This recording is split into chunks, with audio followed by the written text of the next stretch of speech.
contiene también fibrinógeno, contiene factor plaquetario. Es importante que nos acordemos de este factor plaquetario 4 ahora que hablemos de trombocitopenia inducida por heparina. Y los gránulos delta contienen más que todo sustancias que van a mediar pues, la transcripción y la señalización celular dentro de la plaqueta. Estos son ADP, ATP, serotonina,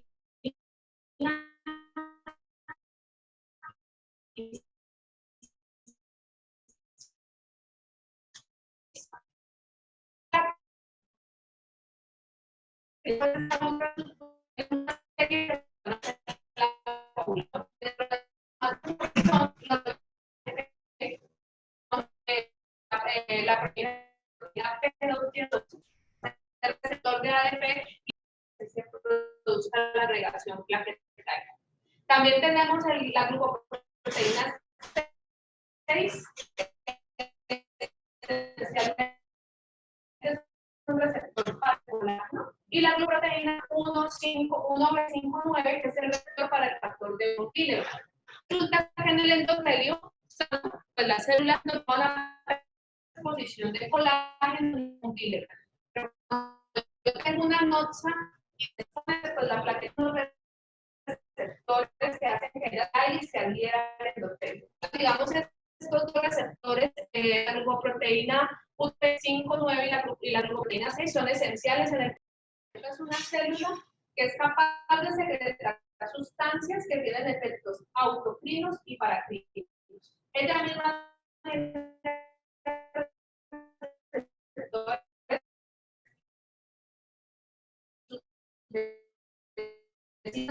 receptor que va a permitir que la población se sepa. Es importante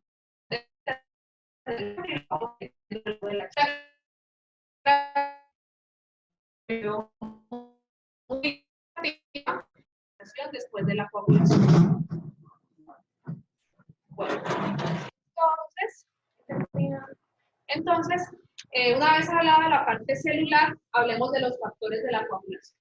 Los factores de la coagulación pueden ser o cofactores o pueden ser serinoproteanos, que son simógenos, que requieren que alguien venga y las active para poder ejercer su acción, ¿ya? Y tenemos otras proteínas como la C y la S que hacen parte del sistema anticoagulante. Todos los factores de la coagulación tienen vidas medias diferentes, ¿ya? Y hay unos que son vitamina K dependientes. Entonces, los factores vitamina K dependientes son el factor 10, el factor 9, el factor 7 y el factor 2. Todos esos son dependientes de vitamina K. ¿Por qué son dependientes de vitamina K? Porque para ser activos y para poder unirse a las membranas celulares requieren que su extremo N-terminal sufra una gamma-carboxilación y la gamma-carboxilación requiere de la vitamina K como cofactor. Entonces, vamos entendiendo de pronto el mecanismo de acción de anticoagulantes como la warfarina, que son antagonistas de vitamina K. Entonces, recordemos, vitamina K dependientes, 10, 9, 7 y 2. La proteína C y S también son vitamina K dependientes. Y aquí viene a entrar pues, la cuestión de la vida media. La proteína C y la S y el factor 7 son los de menor vida media respecto a todos. Si yo inhibo los factores vitamina K dependientes, los primeros que van a perder su actividad son los de vida media más corta. Y como la proteína C y S son anticoagulantes, en el tratamiento inicial con warfarina, usted lo que va a hacer es someter al paciente a un estado protrombótico inicial, mientras yo logro la activación de los factores de la coagulación que son procoagulantes. ¿Listo? Y esta es la razón por qué hacemos terapia puente. Antes, cuando iniciamos la warfarina, esperamos que el paciente tenga un nivel de anticoagulación adecuado antes de suspender las heparinas. Bueno, en cuanto a la cascada de la coagulación, traje la teoría antigua, que era básicamente pensar en la coagulación como un proceso de dos vías distintas y que cada enzima iba activando a la otra, pero eran dos cosas como separadas, que se vio in vitro, pero eso no sucede así in vivo, ¿ya? Entonces, llamaron a una vía, la vía extrínseca, que la llamaron extrínseca porque dependía de que los factores de coagulación entraran en contacto con una superficie cargada negativamente, y solo eso desencadenaba la coagulación. La vía intrínseca, por el contrario, digamos que no solo con las cosas artificiales del laboratorio podía desencadenarse, sino que requería de la presencia del factor tisular. ¿Listo? Como vemos, el que dice PT es el factor tisular. El factor tisular es una molécula que se expresa constitutivamente en los fibroblastos y en las células musculares lisas y por lo tanto se expone cuando hay daño del endotelio. Pero además es inducible en otras células como monocitos y neutrófilos. Entonces requiere que el in vivo se exponga el factor tisular para que se desencadene la coagulación. No vamos a detenernos mucho aquí, pero enfocarnos en dos cositas. Esta vía nos sirve para entender la teoría celular de la coagulación, y es entender que el complejo entre factor tisular y factor 7A activado, el factor tisular activa al factor 7 y aumenta su actividad en 10 a las 7 veces. Se unen, forman un complejo, y a ese le llamamos complejo 10-asa o tenasa de la vía extrínseca. ¿Por qué se llama así? Porque va a activar al factor 10. Desde ahí viene 10-asa o tenasa. Por su parte, en la vía extrínseca, tenemos también la formación de un complejo tenasa o 10-asa que tiene la misma función. Entonces el factor 12 activa el factor 11, el 11 al 9, y el factor 9 junto con el factor 8 activado, 9 con 9 activado y 8 activado, forman el complejo tenasa o 10-asa de la vía extrínseca. ¿Ya?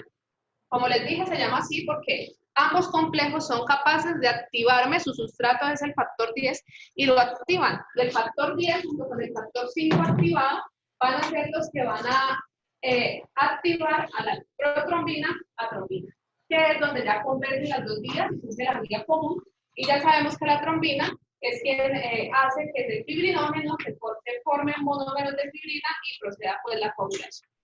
Entonces, una versión más moderna de la coagulación surgió porque, como les dije, uno no tiene en el plasma un agua con proteínas circulando ya. Eso surge de la interacción celular con células superendoteliales, con células endoteliales y con plaquetas. Entonces, en el modelo celular se han reconocido tres fases. La primera fase es la fase de iniciación, que si nosotros nos acordamos de la vía intrínseca, se parece mucho a la vía intrínseca. Entonces, un daño, se expone el factor tisular activa el factor 7 y tengo el primer complejo quizás, complejo factor tisular junto con factor 7 activado. Y este me va a activar al factor 10A, que junto con el 5 activado va a hacer que la protrombina pase a ser trombina. Y de esta manera sabemos que la trombina va a hacer que se forme de fibrinógeno a fibrina y se forme el coágulo de fibrina. En esta primera fase de iniciación yo voy a poder producir una poca cantidad de trombina mediante este mecanismo, pero aquí es donde empezamos a ver que todo está interconectado, porque el complejo factor tisular y 7A también es capaz de activar al factor 9 y también es capaz de activar al factor 7. Y si nos acordamos, el factor 9 hacía de lo que se llamaba la vía extrínseca, que el factor 9 también me forma un complejo 10-asa con el factor 8A. Entonces, eso está todo conectado. En la fase de amplificación, la plaqueta activada ya empieza a ser protagonista. Como les dije, hay un receptor glucoproteína 1B59 que pone el factor de von Willebrand. El factor de von Willebrand en el plasma viaja siempre pegadito al factor 8, ¿ya? Y cuando se separa de él, por esta reacción, por la unión de von Willebrand a este receptor, queda activado. ¿Listo? Entonces aquí tenemos el factor 8A activado, con una plaqueta adherida al endotelio. Generamos entonces una escasa cantidad de trombina mediante esta reacción, y la trombina es muy particular. La trombina es sumamente esencial en la coagulación porque tiene funciones de retroalimentación positiva y negativa a múltiples niveles.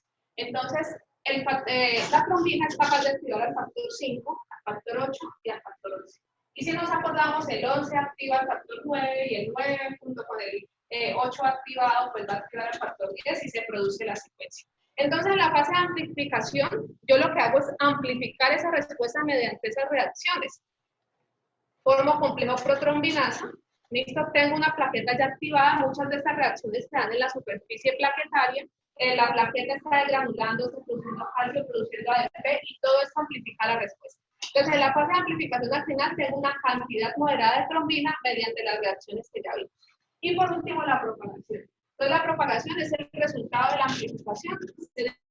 Tenemos ya una plaqueta activada, ¿cierto? Una plaqueta que ya hemos formado muchísimos complejos 9 y 8A. Aquí el complejo 10-asa protagonista en la fase de propagación es el factor 9 activado con el factor 8 activado, que me van a activar al factor 10 y se une al factor 5 activado, que acordémonos que la trombina nos lo activó muchísimo en la fase anterior.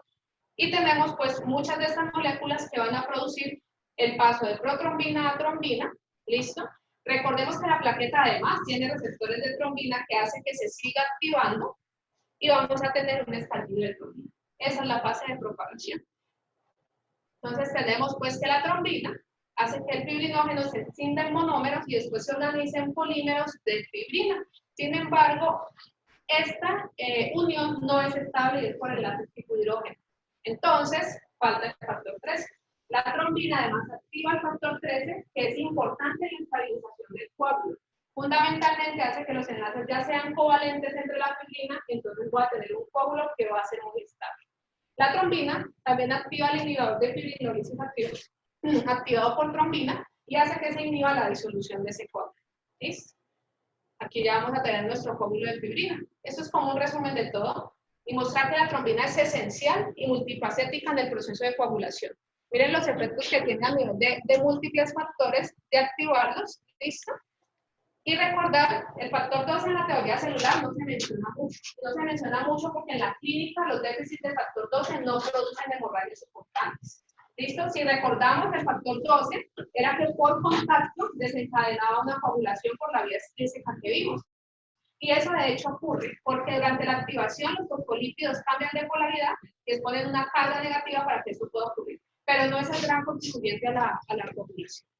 Entonces, los factores de contacto son la calicreína, el quininogen de alto peso molecular y el factor 12. Ellos se activan entre sí y el factor 12 activado es capaz de activar el factor 11 activado. Bueno, entonces, pero la coagulación no puede darse de forma indefinida.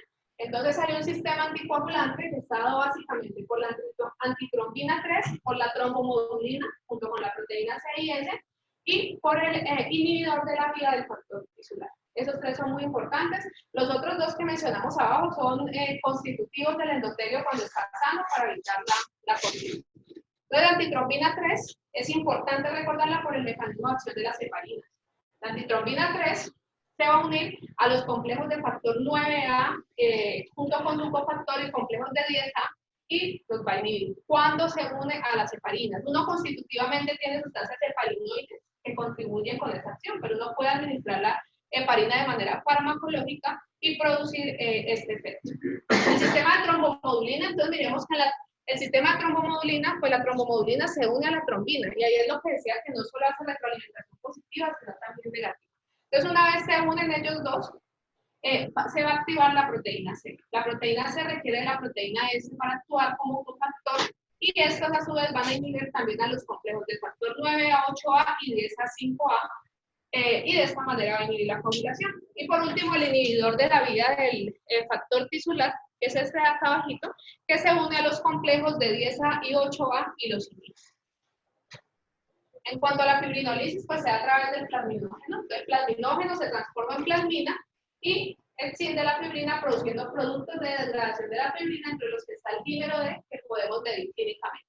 Hay obviamente sustancias que lo inhiben al paso de plasminógeno a plasmina, como son el inhibidor del activador del plasminógeno 1 y 2, pero también hay vías que lo estimulan, como es la presencia de factor 11 activado, 12 activado y calicreína, y el plasminógeno, el activador del plasminógeno tisular y tipuroquinasa. ¿Listo?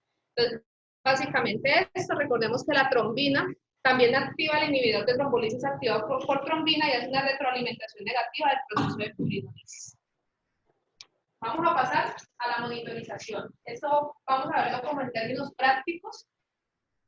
Hay tiempos de coagulación que son protrombina y el tiempo de tromboplastina parcial activado. ¿Listo? Estos dos se hacen, el primero, el PT, se hace mezclando el plasma del paciente junto con fosfolípidos, junto con calcio, porque el tubo donde hacemos la muestra pues tiene citrato que queda el calcio. Cuando vamos a hacer la reacción, le ponemos calcio, le ponemos fosfolípidos de membrana y le ponemos un factor tisular, un reactivo de factor tisular. Y vemos cuánto tiempo se demora en coagular el plasma del paciente. ¿Listo? ¿Cómo se hace? De manera óptica, electromecánica y varios métodos. ¿Listo? El tiempo de protrombina en general, dicen los laboratorios que normal es de 11 a 13, pero esto tiene una variabilidad porque el reactivo que se usa es diferente entre los laboratorios. Por esta razón surge el INR. El INR es la razón entre el PT del paciente, un PT control que tiene el laboratorio, que lo sacó tomando más de 30 muestras normales y midiendo los tiempos, y esa razón se eleva al índice de sensibilidad internacional. Ese índice, entre más cercano a uno sea, pues más cercano a los estándares internacionales está, ¿ya? Y es comparado ese índice con un reactivo que ha establecido la OMS, ¿listo? Entonces, obviamente vemos que entre más se acerca al 1 del INR, pues más normal va a estar. Numerador y denominador iguales, con una potencia que sea 1, pues vamos a tener un INR normal. Es importante porque el INR es el que se puede comparar entre diferentes laboratorios y entre diferentes momentos que se ha tomado la muestra. Este nos sirve para medir o monitorizar la actividad de los antagonistas de la vitamina K. Básicamente lo usamos con Warner. ¿Listo? El tiempo de tromboplastina parcial activado se hace plasma del paciente, fosfolípidos, pero no le pongo factor tisular. Tromboplastina se le llama factor tisular con fosfolípidos. Y si yo solo pongo fosfolípidos y no factor tisular, es tromboplastina parcial. Le pongo eso y además adiciono algo cargado negativamente, que puede ser kaolina o puede ser sílica. Y miramos el tiempo de coagulación. Este lo usamos para la monitorización de las heparinas no fraccionadas, básicamente. ¿Listo? El antifactor 10A, pues no lo tenemos disponible en todas partes. Se utiliza para monitorizar heparinas no fraccionadas y heparinas de bajo peso molecular. Y también nos puede indicar una actividad en el caso de los anticoagulantes orales directos, que son inhibidores de 10A. Pero esos rangos para esos anticoagulantes orales directos no están establecidos porque en principio ellos no fueron hechos para ser monitorizados. Entonces, no hay consenso respecto a cuáles son los valores normales. Lo que se hace en el anti-10A es mirar un ensayo cromogénico en el que pongo el plasma del paciente. Además de eso, pongo un reactivo artificial de factor 10A y pongo un sustrato para 10A, que el 10A lo pueda existir y cuando produzca esa extinción produzca un resultado colorimétrico que pueda ser medido. Entonces, en ese sentido, ese grado de coloración que yo tenga va a ser inversamente proporcional a la cantidad de anticoagulante que haya en el plasma del paciente. ¿Listo? Entonces, el PT, como es con factor tisular, hablamos de que evalúa la vía intrínseca, la vía extrínseca, perdón, y la vía común, y que el tiempo parcial de tromboplastina nos va a evaluar la vía intrínseca, ¿listo? Porque no es con factor tisular, sino con la parte estimulando los que se activan por cargas negativas. Una tablita para mostrar más o menos cómo afectan los tiempos de coagulación y los resultados del laboratorio ciertos anticoagulantes. La heparina no fraccionada endovenosa, como vemos, su mayor efecto sobre el tiempo parcial de tromboplastina activado. También existe un reactivo para actividad del factor anti-10A. Listo. Las heparinas de bajo peso molecular realmente no tienen mayor repercusión en PT y PTT, y tendríamos que hacer una actividad del factor anti-10A específico y calibrado para heparina de bajo peso molecular, warfarina sobre todo sobre PT, y vemos que, por ejemplo, dabigatran, que es un inhibidor directo de trombina, pero se afecta casi todos, casi siempre en mayor o menor medida, pero eso es variable. Entonces, eso no son pruebas de monitoría. El hecho de que la afecte no quiere decir que sea una forma de monitorizar. ¿Qué podría hacer uno? Utilizar, por ejemplo, una prueba calibrada de anti-10A, pero para mirar si no tiene actividad, porque es que si tiene algún grado de actividad, yo no sé qué grado es. ¿Ya? Entonces, esa es como la utilidad. Rivaroxaban y apixaban también pueden tener pruebas calibradas para ellos de anti-10A, pero como les dije, no está establecido qué tan anticoagulado está el paciente cuando eso me da de baja. Bueno, como para descansar un poquito en el tema intenso, una trivia histórica de la medicina. ¿Quién fue la primera víctima fatal accidental del componente activo de la warfarina? La rata, que es la madre. Ganó el doctor Benítez, la vaca. Eso fue alrededor de 1920, cuando vieron que en Estados Unidos y Canadá las vacas se morían desangradas. Porque estaban comiendo un moho de un trébol dulce, y pues tardó unos años en que se dieran cuenta que era eso. Después Lynn, pues cogió al pobre conejito y empezó a pelear con él. Y ya después, por alrededor de los 40, se empiezan a interesar en eso como un compuesto que podría ser un platicida. Entonces, es posterior. Primero la vaquita fue la afectada. Bueno, entonces vamos a conceptualizar por qué es importante hablar de anticoagulación en anestesia regional y de antiagregación en anestesia regional. Entonces, las guías de la ADRA, de la Sociedad Americana de Anestesia Regional, están basadas más que todo en los reportes de hematomas epidurales, porque resulta que en bloqueos del plexo nervio periférico no hay muchos estudios, solo hay algunos reportes de casos. ¿Listo? Entonces, la complicación más temida en un paciente que sangra en una técnica neuroaxial es el hematoma. En este caso le vamos a hacer hematoma espinal, al que sea epidural, subaracnoideo o sutural. El hematoma espinal es la complicación más temida porque es sangre que está en un espacio no dilatable y que puede producir isquemia sobre la médula espinal y necrosis también de las células nerviosas. Entonces, es la complicación más temida cuando usamos antitrombóticos. La guía nos dice que como no hay suficientes estudios, suficiente evidencia, si yo voy a hacer un bloqueo que sea profundo, donde la hemostasia es difícil, voy a asumir exactamente las mismas recomendaciones que para la anestesia neuroaxial. ¿Listo? Esta es una revisión sistemática que hizo el doctor Van der Meulen, en el que hizo una revisión de la literatura de 1906 a 1994, un lapso considerable. Ahí obtuvo registro de 61 hematomas epidurales y empezó a ver las características. Pero traje esta tabla para ver la dimensión del problema, y es cuál es el resultado después de que un paciente hace un hematoma espinal. Entonces, miremos la baja proporción, menos del 38% va a tener un resultado bueno o parcial. Más del 50% va a tener un resultado pobre, la recuperación es pobre. Pero esto va a estar relacionado con el tiempo en que yo descomprima y haga la laminectomía. Entonces, miremos para el primero, cuando entre la paraplegia o la paraparesia y de la descompresión hubo menos de 8 horas, miren, tenemos 6 pacientes con recuperación buena, parcial 4, pobre 3. Pero cambia tangencialmente si yo ya me voy a 8 a 24 horas, que fueron 7 pacientes. 1 con resultado bueno, 2 parcial, pobre 4. Y así va aumentando. Entonces, aunque es algo raro, porque miren, en toda la revisión apenas 61 casos en todo ese tiempo, pero es catastrófico para el paciente. ¿Listo? Es una complicación que no quisiéramos tener. Estos son algunos artículos que son pues revisiones de series de casos de los pacientes, tratando de sacar algunas conclusiones, pero es algo tan de baja incidencia que no tiene suficiente poder para uno decidir hablar de factores de riesgo y demás. Entonces, esta es una serie de Suecia de 1900 a 1999, donde estimaron una incidencia de 1 en 18.000 para anestesia epidural, mírenlo, mucho mayor que para la anestesia espinal, que sería de 1 en 58.000. Y eso ha sido corroborado para ese de casos. De la epidural se ha relacionado más con hematoma espinal que la técnica subaracnoidea.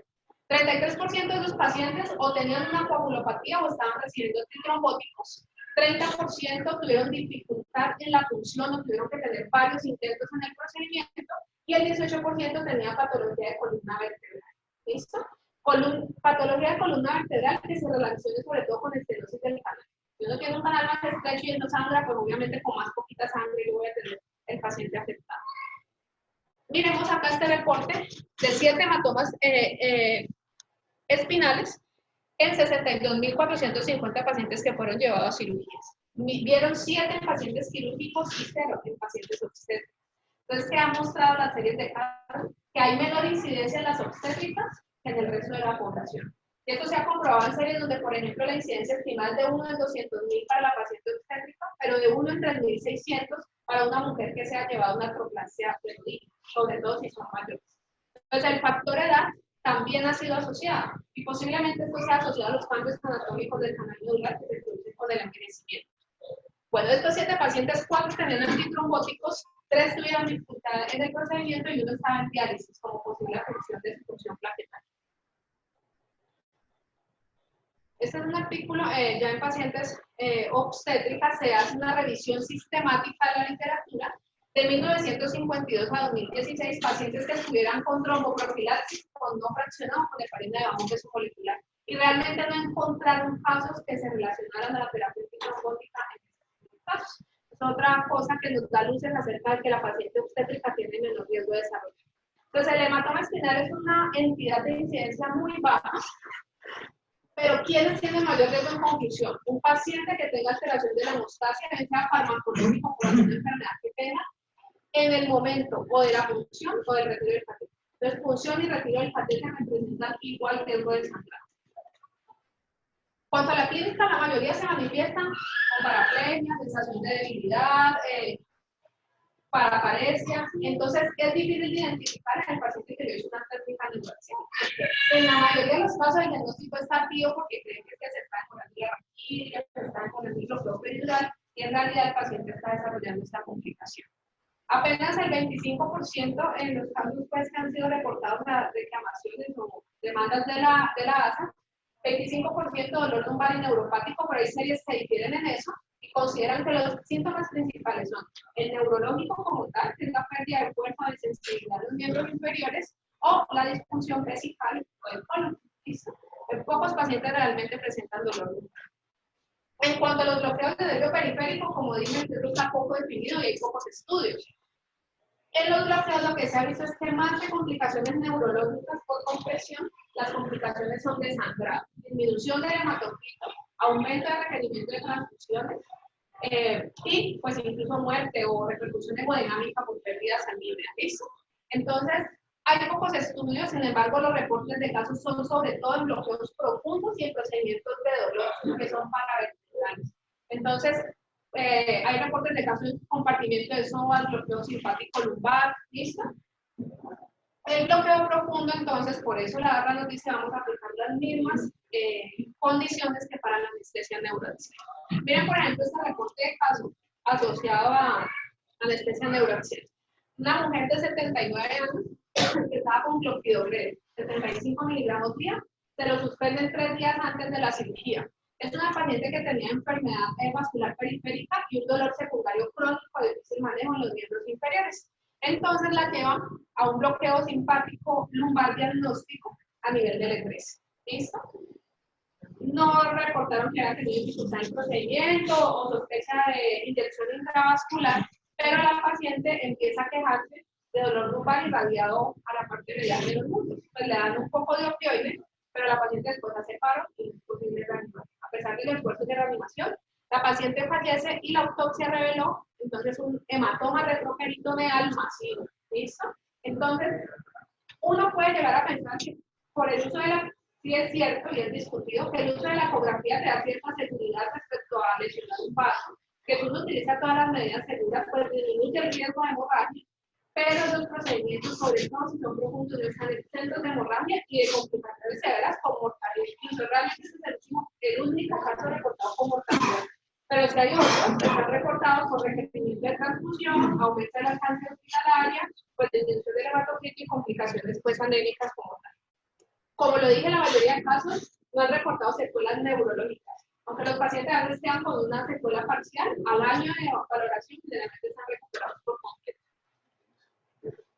Entonces, no podemos hablar de manejo de los antiagregantes y anticoagulantes en anestesia regional sin tener una visión de cómo se aborda en general el paciente para eso. Porque no es solamente saber cuándo suspendo la enoxa si va a poner una raquia, sino saber qué hice antes de eso para llegar a la conclusión que yo podía poner una raquia del paciente. Estas tablas que saqué son del consenso de los europeos, que realmente es lo más actualizado que hay en la literatura, que es del 2018. Entonces ellos nos dan una estratificación del riesgo en terapia con antiplaquetarios y en terapia con anticoagulantes. En antiplaquetarios, ¿de qué depende el riesgo? De la causa que originó la antiagregación, cuánto tiempo lleva del evento y el tipo de intervención que realiza el paciente. Esa tabla es un poquito densa, pero pues quise traerla porque me gusta lo detallados que son para uno poder estratificar al paciente. Entonces, riesgo alto. Si el paciente tiene un síndrome coronario agudo menor a 3 meses que le tratamiento médico, riesgo alto. Si el paciente tiene una enfermedad coronaria estable, que lo revascularice bien sea vía percutánea o por cirugía abierta, menor a 3 meses, riesgo alto. ¿Listo? Si ese infarto fue en los últimos 3 meses y le hice revascularización, bien fuera percutánea o cirugía abierta, riesgo alto. Si enfermedad coronaria estable lo revascularicé y además menor a 6 meses y tiene factores de riesgo asociados, ¿cuáles factores de riesgo? Enfermedad renal, edad mayor a 75 años, presencia de fibrilación auricular, insuficiencia cardíaca, diabetes mellitus. Esos son como los factores de riesgo para sangre. Si ese evento coronario agudo ocurrió en los últimos 12 meses y el stent que yo le puse es un stent de primera generación o le puse un armazón vascular reabsorbible, riesgo alto. ¿Listo? Si la intervención fue por una enfermedad coronaria estable y también la intervención fue con un stent de primera generación o le puse un dermatólogo vascular destructible, riesgo alto. Aquí vamos sacando ya conclusiones, que los pacientes que tengan un stent de primera generación o un armazón vascular en los primeros 12 meses son de riesgo alto por definición, así se infarto o enfermedad coronaria estable. Para la enfermedad cerebrovascular, riesgo alto es que el evento haya sido menor a 3 meses, pero ese ictus isquémico tiene que haber sido con un implante de stent, ¿no? Porque si no, no sería candidato a segregación dual. En el caso de la enfermedad arterial periférica, riesgo alto, menor a 3 meses, si yo le hice una revascularización con un stent liberador de fármacos, o si se trata de oclusiones crónicas. Bueno, riesgo moderado y riesgo bajo. Pues realmente uno va viendo que los tiempos van cambiando y van aumentando. Entonces, si alto era un infarto, tratamiento médico me dura 3 meses, aquí es de 3 a 6 meses. ¿Listo? 6 a 12 meses si le hice revascularización por cualquier vía y mayor a 12 meses, riesgo moderado, el infarto mayor a 12 meses, si ese era de primera generación, nos puse una armación vascular reabsortiva. ¿Listo? En este caso, para el ictus, es si el evento ocurrió de 3 a 6 meses antes y le puse un stent a la carótida, o en enfermedad arterial periférica también 3 a 6 meses si le puse pues una revascularización con stent a la arteria o en oclusiones crónicas. ¿Listo? Pero aquí no voy a entrar mucho en detalle, miremos lo bajo, miremos como los extremos para poder clasificar al paciente. Riesgo bajo, el paciente que tuvo un infarto mayor a 6 meses y está en tratamiento médico, o tuvo un infarto en los últimos 12 meses y yo le hice revascularización, bien fuera percutánea o vía abierta. Para la enfermedad coronaria estable, riesgo bajo, que ya es mayor a 6 meses y le hice una intervención de revascularización, o que es mayor a 12 meses y le hice una revascularización y tiene factores de riesgo asociados. Y riesgo bajo, la cerebrovascular con un stent que sea mayor a 6 meses o una enfermedad arterial periférica oclusiva que le haya puesto un stent ya mayor a 6 meses. ¿Listo? Bueno, entonces para definir al paciente hablamos del riesgo trombótico y el riesgo de sangrado. Y el riesgo de sangrado me lo da factores del procedimiento del paciente. Entonces, vamos a hablar de factores de la cirugía. Bajo riesgo hemorrágico, si se me produce una hemorragia, esa es compresible y yo la puedo manejar, fácil de manejar. Y no produce aumento de requerimiento de transfusión ni me altera el resultado de la cirugía. ¿Listo? Se ha establecido que el riesgo bajo son los que tienen menor al 1% de riesgo de sangrado. Ya sea mayor al 1 es moderado o alto. Riesgo intermedio. Es un poco más difícil la hemostasia si presenta una hemorragia y aumenta el riesgo de requerir transfusión y de reintervención. Riesgo alto, aquellas que es difícil la hemostasia, pero que además me puede comprometer la vida del paciente o me puede comprometer el resultado. ¿Listo? Entonces, el riesgo bajo entra en toda la parte de intervenciones dermatológicas. Las oftalmológicas del segmento anterior, si yo no hago hipertonía, si son inyecciones intravítreas, son cataratas, y si yo no hago un bloqueo que sea retrovular, sino que sea doy anestesia tópica o periorbital, es de bajo riesgo. Cuando doy anestesia retrovular, ya es un riesgo moderado. Intermedios son casi todas, realmente, todas, abdomen y alto, las cirugías vasculares abiertas de tórax y abdomen, el bypass coronario. En ortopedia, las cirugías oncológicas de hueso son de alto riesgo de sangrado. En neurología, todas las que sean seres de órganos, van a sacar la próstata, sacar el riñón, es un riesgo alto, como para tener una visión. Y factores del paciente, pues hay escalas de sangrado, si el paciente es una FA o una unidad, pues está el CAP, unas escalas que se basan en enfermedad renal, enfermedad hepática, edad del paciente, antecedentes de coagulopatía. ¿Listo? Si un paciente ha presentado un sangrado en un procedimiento invasivo previo, ese paciente tiene alto riesgo de sangrado por definición. ¿Listo? O si es un sangrado espontáneo en los últimos 3 meses. Esta tabla me gustó porque uno muchas veces ve la clasificación de las cirugías, pero no de los procedimientos anestésicos en cuanto al riesgo de sangrado. Entonces, bajo las infiltraciones locales, bloqueos superficiales, antebrazo, mano, deditos, todo eso es de bajo riesgo de sangrado, e incluso perivasculares compresibles, como es el bloqueo coclíteo, femoral y axilar, porque son compresibles. ¿Listo? La anestesia ocular, como lo dije, si es tópico perivulvar. Moderado ya sería la anestesia oftalmológica retrovulvar. Bloqueos que sean superficiales, pero no fáciles de hacer compresión, como son los intercostales o los escalénicos, los bloqueos del plexo celíaco, del ganglio estrellado, de los proximales del nervio ciático, es infraclavicular y supraclavicular, son un riesgo de sangrado moderado, otros procedimientos de dolor. Y alto, nos meten acá toda la anestesia neuroaxial, nos meten todos los bloqueos que son paravertebrales y profundos, como el del plexo lumbar y el del plexo cervical profundo, y ya cuando se hacen intervenciones de dolor, neuroestimuladores, catéteres y bombas intraceptales, epiduroscopio. ¿Listo? Entonces, ¿cómo enfoco el paciente que tiene antiplaquetarios? Primero, es una cirugía urgente, para que esté tomando lo que esté tomando, emergente, diría yo. Cirugía emergente, hay que operar. ¿Cómo lo manejo? Hemostasia en cirugía, plaquetas y ayudar. Debe haber pasado al menos 6 horas en los antiplaquetarios para hacer la transfusión. Segundo, evalúo si el paciente tiene antiplaquetario por prevención primaria o prevención secundaria. Porque hay que recordar que ya no se usan antiplaquetarios en prevención primaria. Entonces, pues, está para prevención primaria, lo puedo quitar porque no está indicado debajo del paciente. Listo. Ya vi que es una cirugía electiva y que está por prevención secundaria. Entonces, puedo hablar del riesgo trombótico del paciente. Si el riesgo trombótico es bajo, evalúo el riesgo hemorrágico. Aunque hay para bajo, moderado y alto, ellos dan la misma recomendación prácticamente en la guía europea. Mantener el ASA, excepto en cirugías de muy alto riesgo de sangrado o si es de neurocirugía, y suspender el inhibidor de P2Y12. Ticagrelor, prasugrel o clopidogrel. Ahorita vemos los tiempos de suspensión. Si es un paciente con un riesgo trombótico moderado o alto, y yo puedo diferir la cirugía, la difiero hasta que el paciente entre en la categoría de riesgo bajo. Pero si no la puedo diferir, entonces evalúo el riesgo hemorrágico nuevamente. Bajo, moderado o alto. Entonces, riesgo hemorrágico bajo es un paciente que tiene riesgo trombótico moderado o alto. Si ese riesgo hemorrágico es bajo, yo le mantengo la antiagregación dual. Si es moderado o alto, ellos dicen individualizar. ¿Listo? Uno tiene que tener en cuenta que en el ciclo de sangrado moderado, si el evento pasa en menos de un mes, o sea, menos de 3 meses, es igual. Es todo lo que es.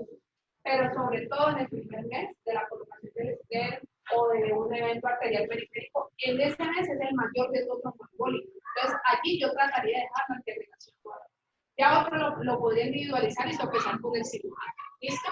Y en el paciente que tiene riesgo trombólico alto, que va para una cirugía con riesgo hemorrágico alto también, en ese contexto yo puedo pensar en terapia puente. Realmente no hay mucha evidencia de terapia puente con antiagregantes, pero ese es el contexto muy estrecho en el cual yo lo podría utilizar. Terapia puente es poner un antiplaquetario endovenoso, cambiarlo por el oral y hacer los ajustes como ya vamos. Después de que yo opere el paciente, voy a ver cuándo le reinicio el antiplaquetario. Generalmente en cirugías que me fue bien, que el riesgo de sangrado es bajo, en las primeras 24 horas o a las 24 horas lo puedo hacer. Pero si no fue bien, si el paciente sangró mucho, el paciente puede llevarse a 48 a 72 horas sin antiplaquetario. Entonces, la terapia fuerte, ¿cómo se hace? Como dije, con endovenoso, se hace con inhibidores de la glucoproteína 2B3A, tirofiban o tifibatida, porque por su vida media son más favorables que la sistema que tiene una vida media más larga. Esas son las dosis. ¿Listo? Entonces yo lo que hago es retirar la antiagregación dual oral. 3 días después de la suspensión inicio este goteo y 4 a 6 horas antes de la cirugía para ambos medicamentos lo suspendo. Bueno, ahora, evaluación del riesgo trombótico en paciente que tiene anticoagulantes. Depende de si es válvula cardíaca mecánica, AFA o tromboembolia venosa. Alto, las válvulas de localización mitral, las de localización tricuspidia, localización aórtica si es una mesonosis. ¿Listo? Esas son. O si el paciente además de tener su válvula mecánica hizo un ictus en los últimos 6 meses. Para la FA, haz un chat con esta escala última, ¿no? Que es diferente a la inicial, de 7 a 9, que tenga un ictus en los últimos 3 meses o una valvulopatía reumática mitral. Y la tromboembolia venosa cuando dura 3 meses o tiene una trombofilia grave acompañante. ¿Listo? Miremos también el otro lado que es bajo. Los demás entran en moderado. Válvula en posición aórtica que sea bivalva, luego bajo. A pesar de que uno podría pensar que por tener una válvula mecánica ya le da alto. O una FA con un chat de 1 a 4 y que no haya sido acompañado de un SB previo. Y una tromboembolia venosa que lleve más de 12 meses. Entonces, en cuanto al tratamiento anticoagulante, también un algoritmo. Cirugía urgente, opérelo y evalúe cómo lo va a revertir, si requiere revertirlo y valorar pues el procedimiento. Ahora, Ver si es necesario el anticoagulante oral. Si el procedimiento es de bajo riesgo de sangrado, no hay que suspenderle los anticoagulantes al paciente. Eso lo muestran los estudios Bruce y Bruce Control, que realmente aumenta el riesgo hemorrágico. El poner ahí, pues, de suspenderlo y poner terapia puente sin tener beneficio en el riesgo tromboembólico. Después de que veo que es necesario suspender el anticoagulante oral, evalúo el riesgo tromboembólico. Para bajo moderado, suspendo el anticoagulante oral sin terapia puente. Y para riesgo tromboembólico alto, suspendo el anticoagulante oral, pero sí voy a valorar la terapia puente. ¿Listo? ¿Cuándo le introduzco la anticoagulación? Lo mismo que para los complementarios. Bajo riesgo de sangrado, primeras 24 horas, alto riesgo puede ser de 48 a 72 horas. ¿Cómo se hace la terapia puente con anticoagulantes? Con heparina no fraccionada o heparinas de bajo peso molecular. Si le pongo una dosis profiláctica o terapéutica, depende del riesgo tromboembólico del paciente también.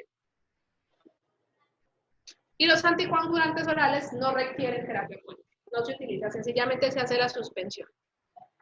Hay un contexto particular y es el paciente que tuvo una tromboembolia venosa en los últimos 30 días, un riesgo tromboembólico alto, muy alto diría yo, que está programado por una cirugía de alto riesgo de sangrado. Y como es de alto riesgo de sangrado, pues yo le pongo su terapia puente, pero va a haber unas horas que va a estar descubierta en la parte tromboembólica. Y al menos 12 horas en el postoperatorio va a estar sin anticoagulante. Para ese paciente tengo la opción de poner un filtro de la vena cavernosa. Bueno, ¿por qué es importante hablar de anestesia regional de anticoagulación? Para que no nos pasen cosas como las del meme.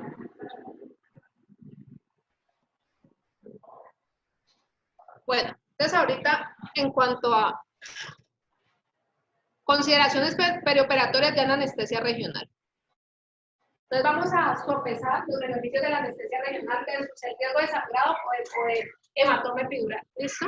El paciente quirúrgico no debemos, también recomiendan usar si el paciente tiene 2 o más medicamentos antitrombóticos, si tengo una urgencia con terapia antitrombótica, o si el paciente no le puede interrumpir la terapia antitrombótica por su riesgo tromboembólico.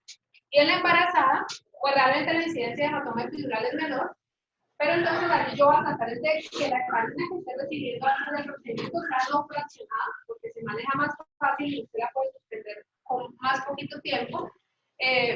Y disminuir la dosis de heparina no fraccionada más o menos la semana 34 o 36. Hay que sopesar el riesgo de hematoma espinal versus el riesgo que tiene la anestesia general, porque pues sabemos que la elección es la neuralgia en esta cosa.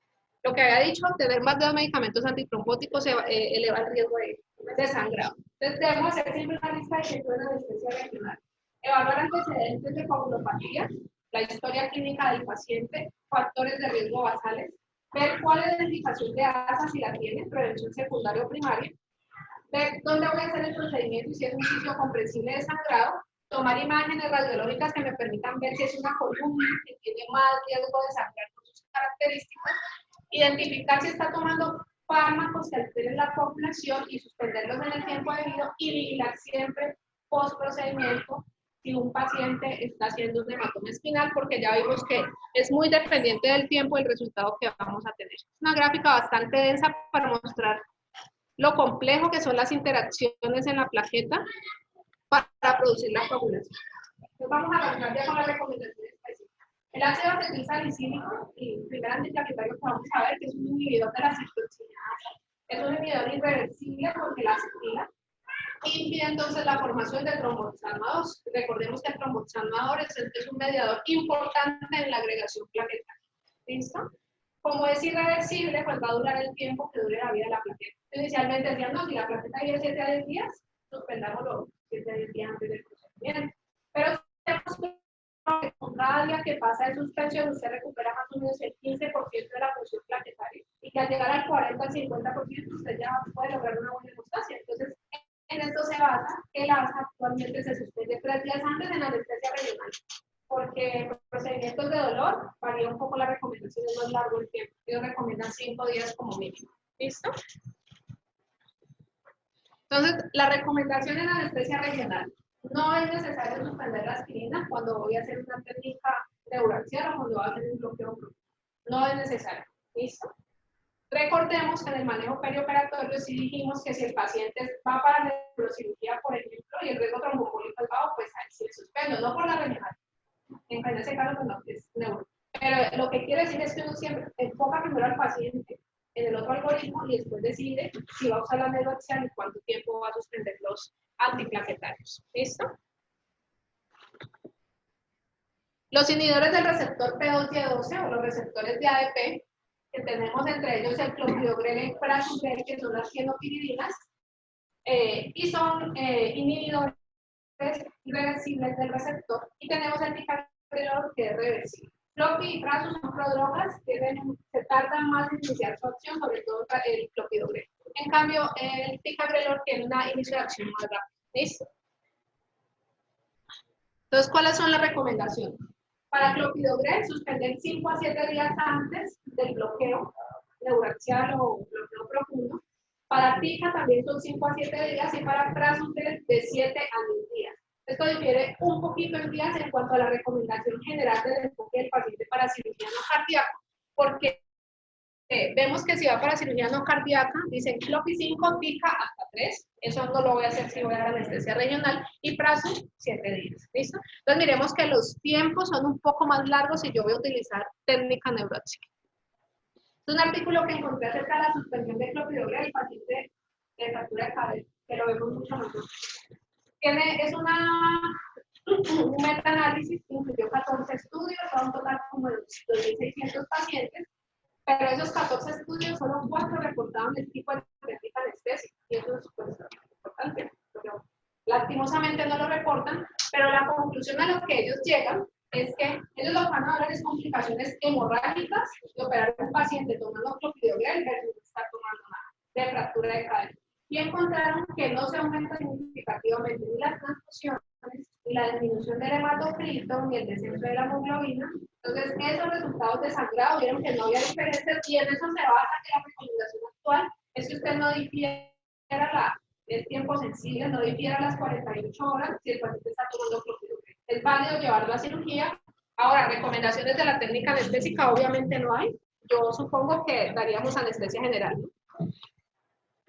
Sí, porque claro, usted la recomendación es podía. Sí, para la diferencial. Y como no ha demostrado aumento de la mortalidad en una de las técnicas anestésicas, pues no iría con general. Pero no es válido diferir al paciente porque le quiero poner raquidia para una fractura de cadera. Entonces, los inhibidores de la glucoproteína 2D3A, que son apiximab, ertifibactide y tirofiban, que ya vimos que son endovenosos. Entonces tienen una vida de acción que no es tan larga, la más larga es de la apiximab, que puede ser hasta de 48 horas. ¿Listo? La recomendación en este caso en anestesia regional para apiximab, desde la última dosis hasta la colocación o el retiro del catéter, apiximab 24 a 48 horas es el más largo. Pero miremos que para tirofiban y ertifibactide es de 4 a 8 horas, mucho más corto. Por eso el puente se recomienda más con este tipo de medicamentos. Y tengamos en cuenta que está contraindicado, después de que yo opero un paciente, no debo ponerle durante las 4 semanas siguientes un inhibidor de la glucoproteína 2B3. En cuanto al manejo perioperatorio en cirugía no cardíaca, el tiempo de suspensión en terapia puede ser de 4 a 6 horas. Acá ponen 4 a 8 horas, en términos prácticos uno podría decir que es igual. Esto es realmente el tiempo de suspensión. Importante tener en cuenta que hay herbales que tienen repercusión en la agregación plaquetaria, ¿no? Ajo, ginkgo y ginseng, fundamentalmente. Entonces siempre hay que interrogar eso. Y aunque las guías de anestesia regional y el manejo perioperatorio dicen, usted no cancela un paciente porque está tomando eso. O sea, no es necesario que haga una suspensión.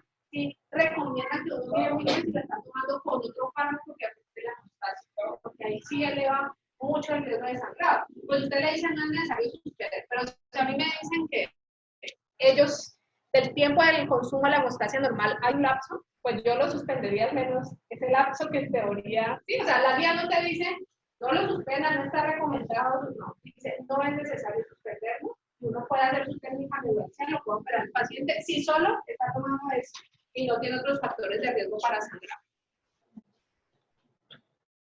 Bueno, entonces la suspensión no es mandatoria y tener en cuenta el aumento del riesgo si lo estamos combinando. Entonces, para como sintetizar lo que acabamos de ver de antiplaquetarios, diremos un caso clínico.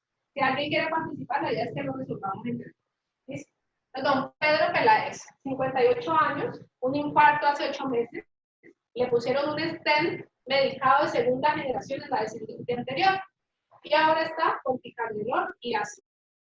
Y lo programaron porque tiene un sarcoma de tejidos blandos, pequeños, quieren hacer un manejo rápido, una cirugía a tiempo sensible. ¿Listo? Entonces, ahí nos surgen varias preguntas.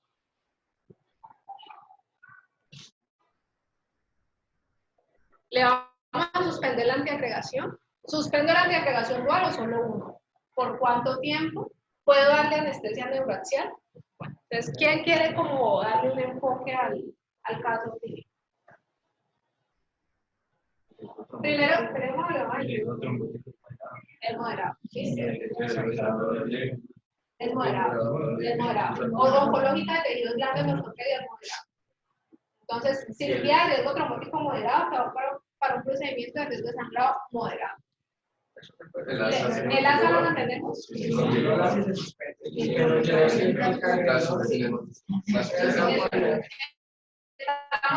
de acuerdo. ¿Por qué? Son 8 meses. Si es un stand de segunda generación, usted con 6 meses, tranquilo, ¿cierto? Ya lo puede suspender. Diferente si fuera de primera generación. Entonces, yo dejaría el ASA. Suspendo el picardilor. ¿Cuánto tiempo?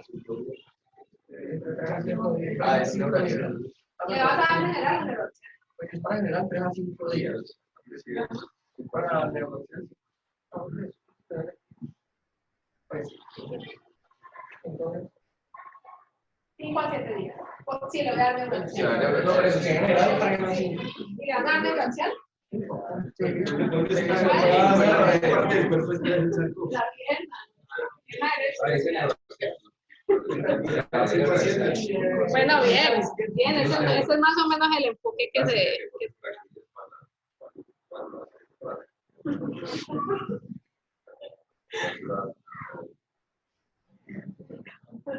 Bueno, entonces, anticoagulantes. Ahí vemos el esquemita del heparina no fraccionada. Como decimos, las heparinas aumentan la actividad de la antitrombina 3 y forman un complejo con ellos y aumentan la inhibición sobre ciertos factores. La heparina no fraccionada lo hace en igual proporción sobre el factor que es ácido. Esto porque es una molécula grande, todo eso.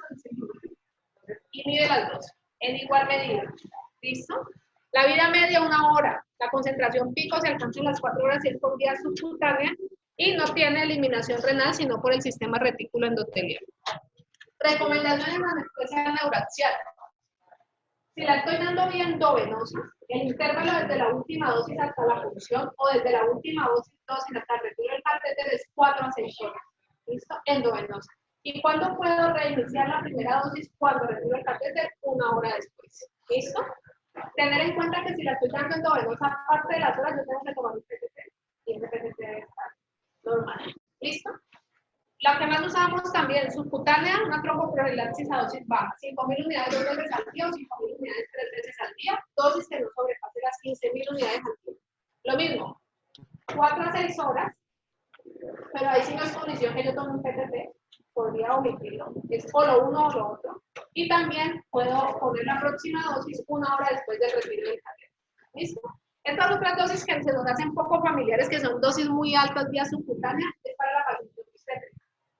Que las últimas recomendaciones que se hagan para profilaxis en pacientes de alto riesgo describen unas dosis supremamente altas que son estas.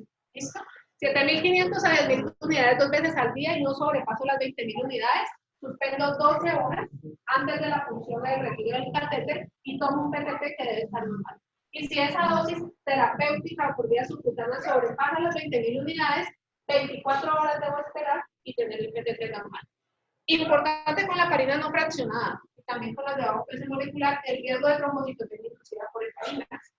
Resulta que las heparinas se pueden unir al factor 4 plaquetario y forman un complejo que es inmunogénico, sobre todo respuesta a inmunoglobulina G. Y cuando esa inmunoglobulina G se une a esos complejos, hay un receptor plaquetario para la fracción constante de la inmunoglobulina que activa la plaqueta. Entonces, cuando esto pasa, tenemos un paciente que hace eventos trombóticos rápidamente con un descenso rapidísimo de las plaquetas, que es sobre todo por consumo. ¿Listo? Entonces, esta es como una entidad que es más frecuente con la heparina no fraccionada que con la heparina de bajo peso molecular. Y el riesgo se ha identificado cuando el paciente lleva más de 4 días en tratamiento independientemente de la dosis. Entonces, siempre vamos a tomar un hemograma antes de la inserción o extracción si el paciente lleva más de 4 días. La heparina no fraccionada, acordémonos que en manejo perioperatorio, suspender 4 a 6 horas antes de la cirugía, muy parecido a lo que hacemos, pero en regional tenemos también las consideraciones posoperatorias. Heparina de bajo peso molecular. Mecanismo parecido a la de la no fraccionada, es una molécula más pequeña y inhibe menos al factor 2A que la no fraccionada. Inhibe a 10A y a 2A, pero en mayor medida en la proporción de 4 a 1 más a 10A. ¿Listo? Es la heparina, pues dijimos que no es estrictamente monitorizarla porque sí tiene un comportamiento más predecible entre pacientes. La no fraccionada no, es muy variable y por eso la monitorizamos con el PPT. Esta sí tiene un comportamiento mucho más predecible siempre y cuando el paciente no tenga falla renal. Entonces, anestesia regional. Si le estoy dando una dosis terapéutica, debo esperar 24 horas o más desde la última dosis. Eso no lo dice la DARRA, pero algunos artículos dicen que usted debe, a ver, usted puede dar una dosis terapéutica de heparina de bajo peso molecular cada 12 horas o una vez al día. Por ejemplo, para el NOXA, 1 miligramo kilo cada 12 o 1.5 miligramos kilo una vez al día. Si usted está dando esa dosis 24 horas, hay autores que sugieren que usted dé la mitad en esa última dosis. ¿Sí? Si es una pauta de una vez al día. Pero en general consideramos que si está dando una dosis terapéutica mayor o igual a 24 horas entre la última dosis y la punción o el retiro del catéter. ¿Listo? En ciertos casos, la vención del antifactor de esa puede ser útil. Ahora, el intervalo entre la colocación o retiro hasta la próxima dosis. Primer dosis posoperatoria en dosis terapéutica mayor o igual a 24 horas. ¿Listo? Y puedo, en cuanto a la anestesia neuroaxial, poder más o igual a 4 horas después de la extracción del catéter. Si es dosis profiláctica, la suspendo 12 horas antes de poner la técnica neuroaxial o el bloqueo profundo. Y si estoy dando dosis profiláctica, la primera dosis posoperatoria entre la punción o el retiro del catéter y la primera dosis es de 24 horas después de la primera. O sea, da la primera 12 horas después y la siguiente debe dar un intervalo de 24 horas entre la primera dosis y la segunda dosis. Lo mismo, el recuento de plaqueta, y si la colocación fue traumática, siempre puede esperar 24 horas. ¿Listo? Entonces, si la punción fue traumática o fue difícil, vamos a esperar 24 horas. ¿Hasta ahí vamos claros? ¿Alguna duda, Álvaro?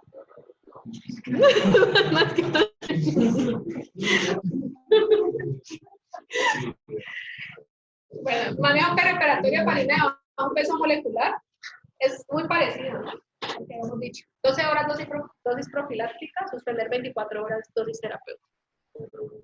Cuando Heparinux, pues casi no lo usamos realmente. Una Heparinux tiene un papel importante en los pacientes que tienen anafilaxia con las heparinas, porque las otras dos saben con cerdo y esas cosas. Y el paciente que ha hecho trombocitopenia inducida por heparinas, porque prácticamente no se da con heparinas. Y para los pacientes que están en infarto agudo de miocardio, les voy a dar tratamiento médico. Son como los dos contextos. Una heparinoide, como dije, inhibe el factor 10A, es un heparinoide sintético, y la eliminación si es por vía renal. Entonces, en anestesia regional, la DARRA no da recomendaciones específicas respecto a la heparinoide. Eso no aparece allí. Pero la Sociedad Europea de Anestesiología sí dice que deben haber de 36 a 42 horas entre la última dosis y la punción o el retiro del catéter, y que yo no debo usar profilaxis posoperatoria con puntaparinox, sí. Hice más de un intento, muchos intentos. Si la punción fue traumática, sí planeo dejar un catéter. O sea, este tiene un uso mucho más restringido. Y el intervalo entre el retiro del catéter y la primera dosis posoperatoria debe ser de 6 horas como mínimo. Warfarina. Como ya les dije previamente, pues inhibe a la vitamina K óxido reductasa, que se encarga de pasar la vitamina K oxidada, reducida, y esa vitamina K reducida es un cofactor importante en la gamma carboxilación de los factores vitamina K dependientes. ¿Listo? Lo monitorizamos con el INR, como lo dijimos, y tiene múltiples interacciones medicamentosas También mucha variabilidad de respuesta entre los pacientes y también interferencia con la dieta del paciente. Yo le doy vitamina A, le bajo la fertilidad. ¿Cuáles son las metas de INR cuando anticoagulo con warfarina? Pues uno se aprende una sola cosa para acordarse. Básicamente, usted quiere un INR entre 2,5 y 3,5, que es la meta más alta, solo en el paciente que tiene una válvula protésica mecánica justificada. En el resto de indicaciones, el rango terapéutico es de 2 a 3. ¿Listo? Entonces, warfarina en anestesia regional. Desde la última dosis hasta la punción o el retiro del catéter. 5 días mínimo y verificar el INR. Porque es muy variable entre los pacientes, entonces no me voy confiado solo con el tiempo. El retiro del catéter puede realizarse entre las primeras 24 horas si yo ya inicié una dosis inicial de warfarina. Acordemos que la instauración de la activación de la warfarina no es tan rápida y que se va a demorar un poquito. Entonces en eso se basa esta recomendación. ¿Cuándo puedo arrancar de la warfarina después del retiro del catéter o de la punción? Inmediatamente. Por lo mismo, ¿ya? Pero pues, generalmente yo no inicio la warfarina sola, sino con una heparina como terapia puente y evalúo en el caso perioperatorio si el paciente tiene hemostasia adecuada y si la va a iniciar las primeras 24 horas. ¿Listo? Siempre el INR, pues según el ASA, debe estar normal antes de hacer una técnica neurológica. Pero las vías europeas son más largas que dicen menor a 1.5. De 1.4 para abajo, yo ya puedo. Pero la ASA, para ellos lo ideal es que ya esté normal el INR. El manejo perioperatorio de warfarina no es regional, sino en general, ¿cómo lo hago? Yo tengo a mi paciente electivo y le tomo 7 días antes del procedimiento un INR, que está como aquí. Y ahí miro que está en rango terapéutico o supraterapéutico. ¿Listo? Si el paciente está en rango terapéutico, suspendo la warfarina 5 días antes. Si está sobre anticoagulado, lo suspendo 6 días antes. ¿Listo? Perdón. O sea, es que esta X es la última dosis preoperatoria. O sea, tú lo cuentas pues desde aquí para acá. ¿Listo? Entonces, si el INR está en metas, 1, 2, 3, 4, 5 días, ¿cierto? Si no, 6 días, con la última dosis en el día -7. Y si el paciente está sub, pues yo puedo suspenderla solamente con 4 días, ¿sí? En el día -5. Siempre, además de suspenderla, tomo un INR antes de la cirugía. El día antes, lo mismo día. El INR debe estar menor a 1.5 para poder llevar el paciente. ¿Qué pasa con ese paciente? Que yo el primer INR lejos estaba sobre anticoagulado. Tengo la opción de usar vitamina K oral en dosis bajas, 1 a 2 miligramos. Tomar INR con control. Si acá estaba bien, pero yo le suspendí, pero el paciente no me llegó con un INR bueno previo a la cirugía, entonces ahí le puedo dar vitamina K. También que puede ser de 1 a 2.5 miligramos diarios. ¿Listo? Bueno, Dabigatran. Dabigatran inhibidor directo de la trombina por vía oral. Ese es un mecanismo de acción. Dato importante, su eliminación, la mayoría renal, 80%. ¿Listo? La monitorización, recordemos que le eleva el PTT, pero tenemos otros tiempos más sensibles para ellos, que son el tiempo de trombina y el tiempo de heparina. Tiempo de trombina evalúa el paso del cinturón a la heparina en presencia de trombina, básicamente, y por eso pues es útil en este caso. Sin embargo, también se altera con presencia de heparinas. Mientras que el tiempo de heparina, que se hace con un sustrato de una veneno de una víbora, no es susceptible de ser inhibido por heparinas y por eso es más específico para los inhibidores directos de la antitrombina. Bueno, la indicación de los DOACs en general es en fibrilación auricular no valvular, el paciente que haga el chatback para anticoagulación mayor de 2, ¿listo? También se ha utilizado en dosis más bajas en la profilaxis de la tromboembolia venosa en pacientes de cirugía ortopédica, cadera, coronilla. En ese contexto también en dosis más bajas.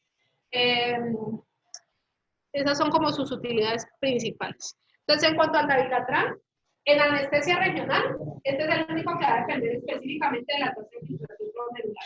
Entonces, si el paciente tiene una tasa de filtración mayor a 80, yo lo puedo suspender 72 horas antes de la función o del retiro del catéter.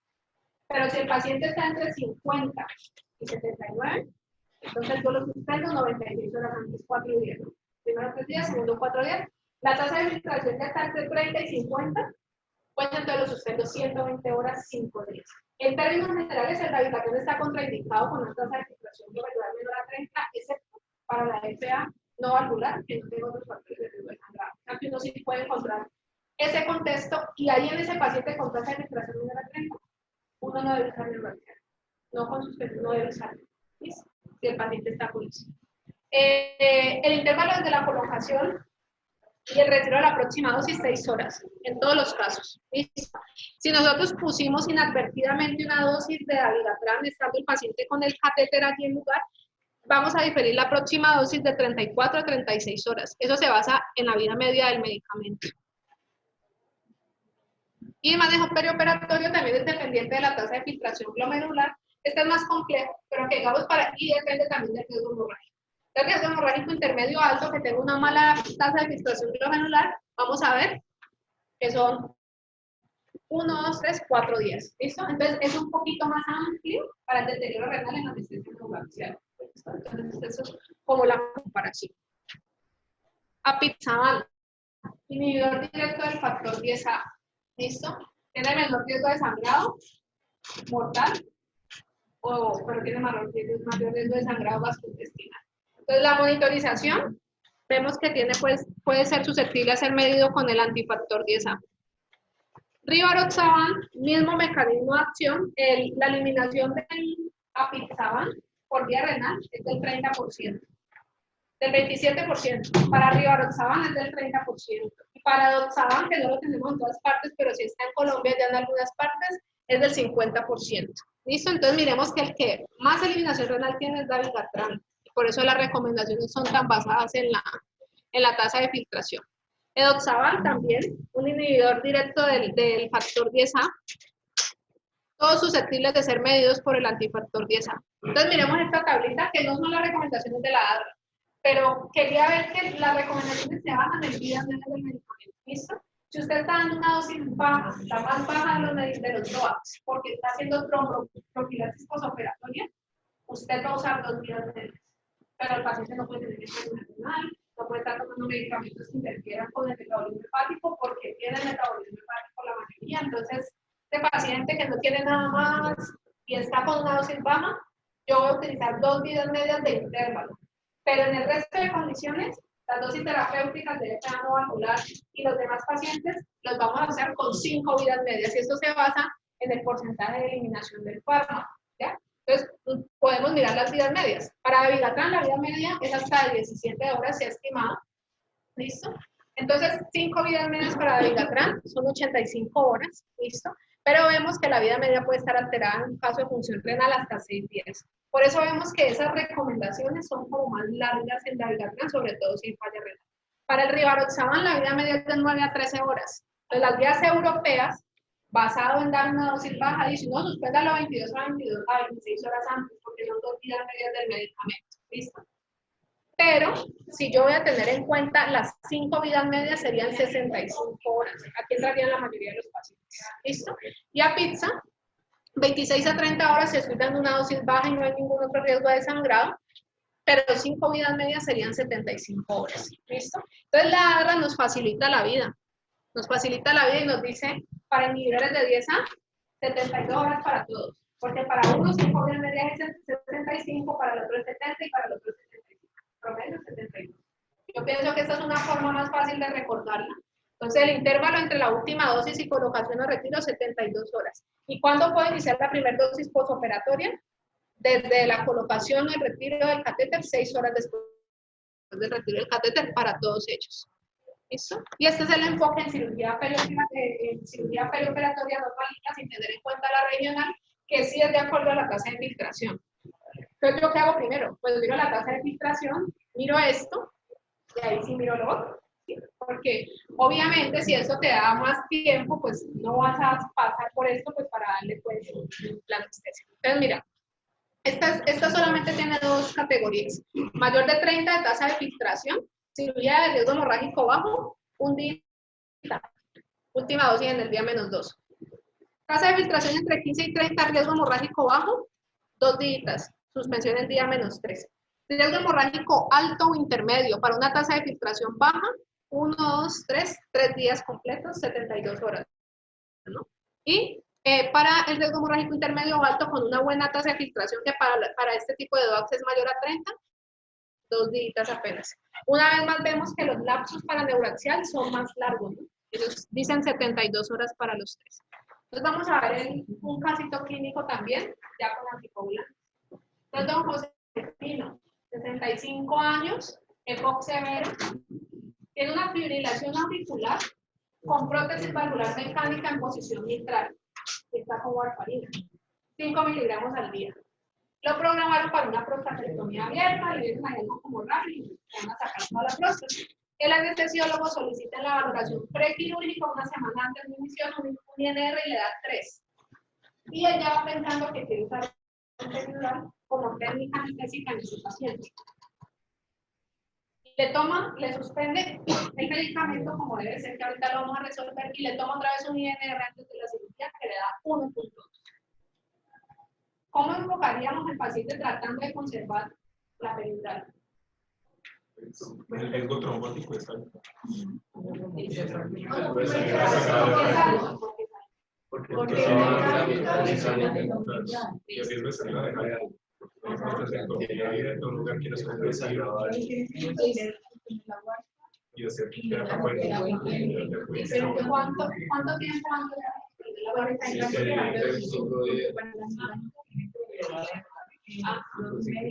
Pero según la tabla que tienes que esperar 7 días.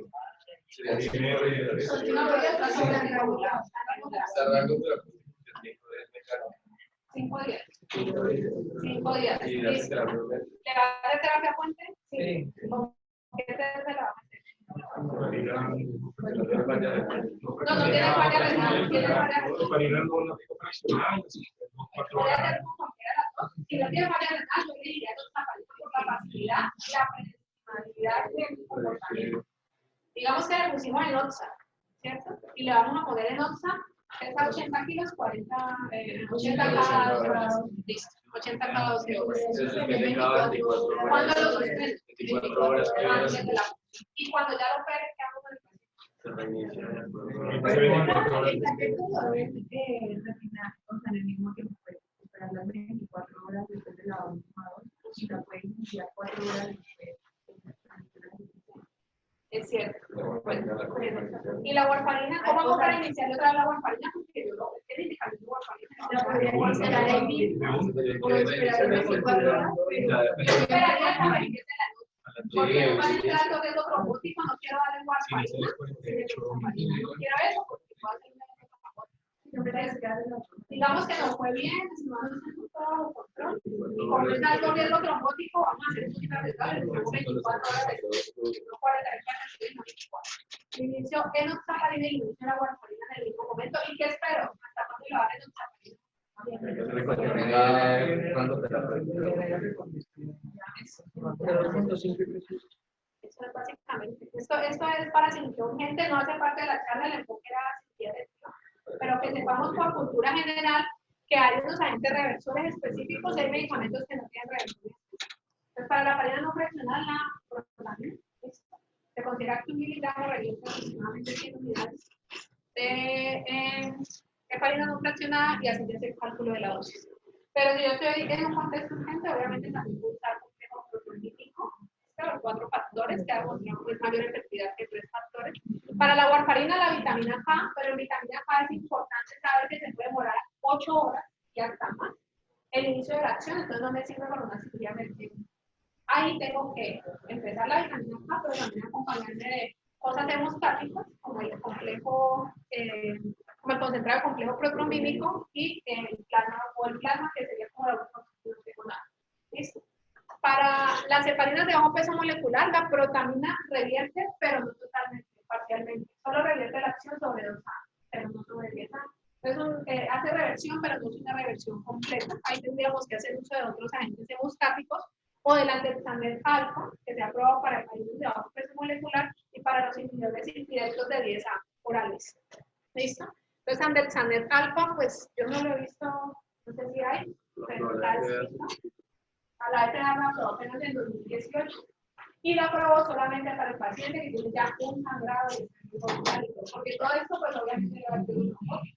Yo lo digo es solamente por algo emergente. Yo no voy a revertir porque quiero poner una esquina de mi la reversión tiene otra connotación. Bueno, eso es la otra charla, ¿sí? Y darucizumab específico para dabigatran, ese sí existe.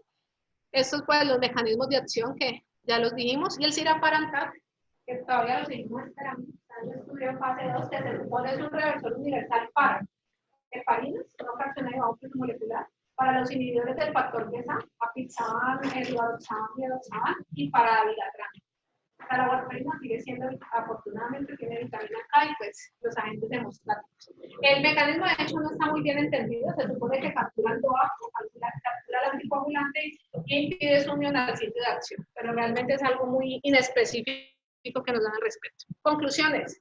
Es importante conocer los mecanismos de acción de los medicamentos y la actividad médica. Segundo, cada paciente es individualizado, basado en el riesgo trombótico y hemorrágico. Siempre preguntar por AINES herbales, porque aunque uno no está indicado, pues es necesario suspenderlo si elevan el riesgo de sangrado en uso concomitante. El hematoma espinal es una complicación rara, muy frecuente, pero que nadie quisiera tener, es catastrófico. Y hacen falta estudios de bloqueo de nervio periférico, podríamos hacerlo. Realmente los niveles de evidencia son más altos en heparina, pues es lo que uno busca, es donde más se puede sacar estudios. Pero para DOACs y demás, realmente los niveles de evidencia son 2C, y en esto hay todavía mucho que esclarecer. Una aplicación que podemos tener, evaluando el tipo de procedimiento, el riesgo de sangrado paciente. 13.000 pesos, ¿vale? No me han pagado por esa. No. Está acá. Un poquito